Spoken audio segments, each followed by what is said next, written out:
Hello. We're on our last week for math, so do your best until the very end. You will need your flip charts and you will need your books. Um, and I've got some things on the board that you definitely need to copy into your flip chart. Okay? I'm going to go through them. That'll give you a minute or two to get them copied. And if you don't, I would stop the video and go back and get them copied and then join in the video again. Okay? All right. On this today's lesson, we're going to talk about polygons, okay, which are shapes, okay, polygons. One type of polygon is a triangle, and we're going to talk about three different kinds of triangles today. One is called scalene, and that's where none of the sides are the same length. They're all different lengths, but it's still in the shape of a triangle. Okay, the other kind of triangle, isosceles. An isosceles triangle has two sides that are the same, okay, same length. Okay, and an equilateral triangle, all the sides are the same length, okay. I could give you some examples here. Let's see.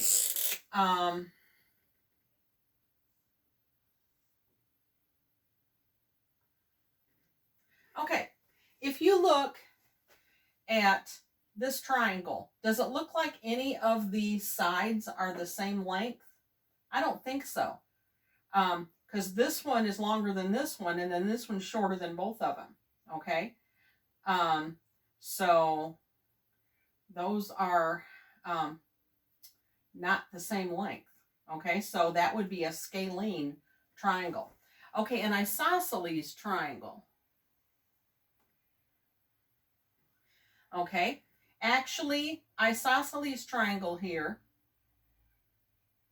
we use little marks like that to let you know if the sides are the same length. And here, those two sides are the same length, and that's a different length. So it's got two sides that are the same length, so that's called an isosceles triangle. Okay? And then an equilateral triangle, all the sides would be the same length. Okay? So that's just some important things to remember about your triangles there. Okay? All right, I'm going to go ahead and erase that.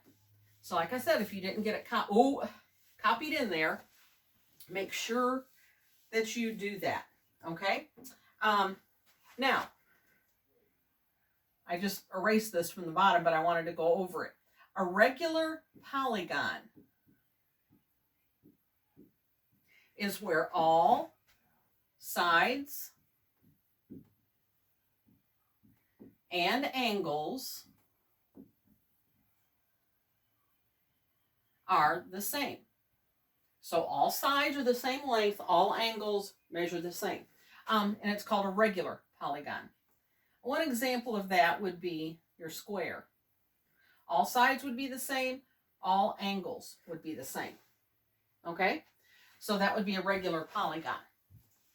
Okay, you say, tell me what a polygon is again. Remember I told you at the beginning, a polygon is a shape, okay? It's a simple closed figure made up of line segments.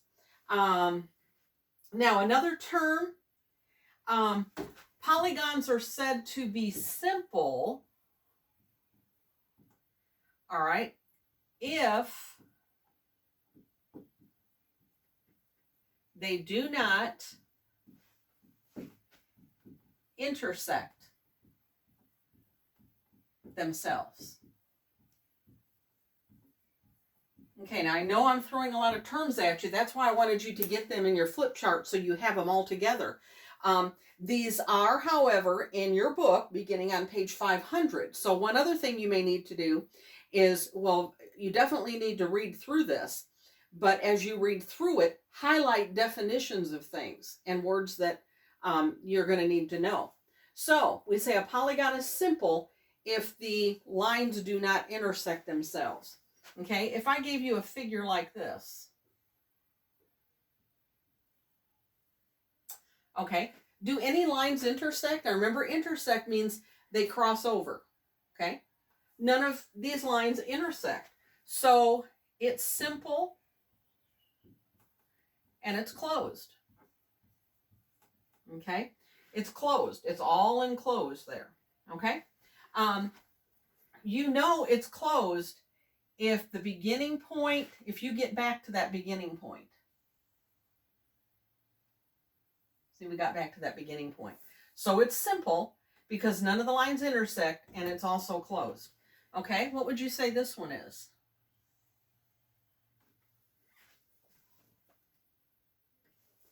It's also closed because we began here and we got back to there.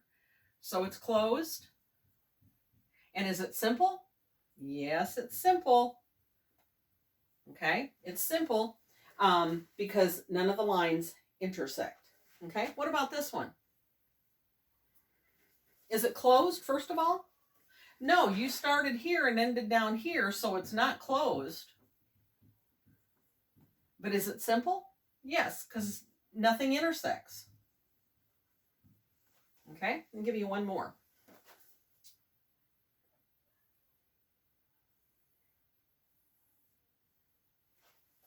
All right, now, is that closed? Yeah, it's closed because we could start here and end up back there. It's closed. But is it simple? It's not simple, is it? Do you know why? It's not simple because these two lines intersect. Okay?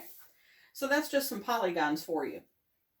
At the bottom of page 500, it's going to tell you some different polygons, like a triangle has 3 sides, a quadrilateral has 4, pentagon has 5 sides, and so it's going to give you quite a few. And that chart, you're going to need to look that chart over. I'm not going to put it on the board since it's in your book, but it tells you how many sides a polygon has and what they're called. Okay? All right, let me see if there's anything else here. Oh, yes. Okay, there's one more thing. Now, when you measure, let me see if it tells us that there or goes on here. Okay, I'm on page 502. I'm going to go over this one. It talks about it on the other page, but I want us to go over example 3 on page 502. Okay, so it shows you a triangle that looks kind of like this. Okay, and this is X, this is Y, and this is Z. Okay, we don't know the degree of that angle, but the degree of this angle is 116 degrees, and this is 22 degrees. Okay, now the measure of angle X plus, M stands for measure, that stands for angle, measure of angle Y plus the measure of angle Z has to equal 180 degrees. Okay, did you get that? This stands for measure, this stands for angle, and then X, that's our angle here, and the measure of angle Y, which is here, and the measure of angle Z, which is here, has to equal 180. Now, we don't know what X is, do we?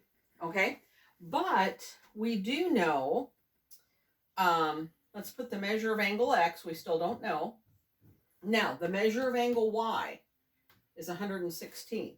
So I'm going to put 116 here, plus the measure of angle Z would be 22, and it's got to equal 180 degrees. Okay, so first of all, we want to add 116 and 22.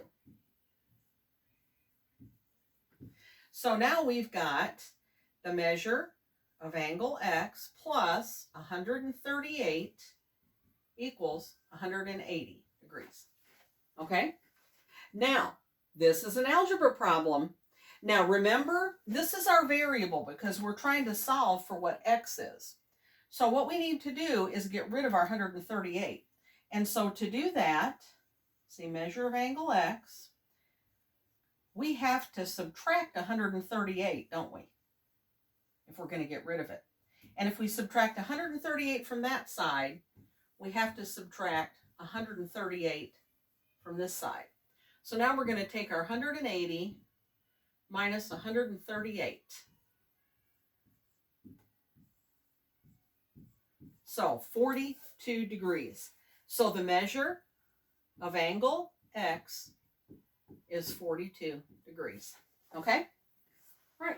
That's really not that hard. Okay, but you may need to go over this again. The example also is in your book. Okay? When you do your skill check, send me your answers.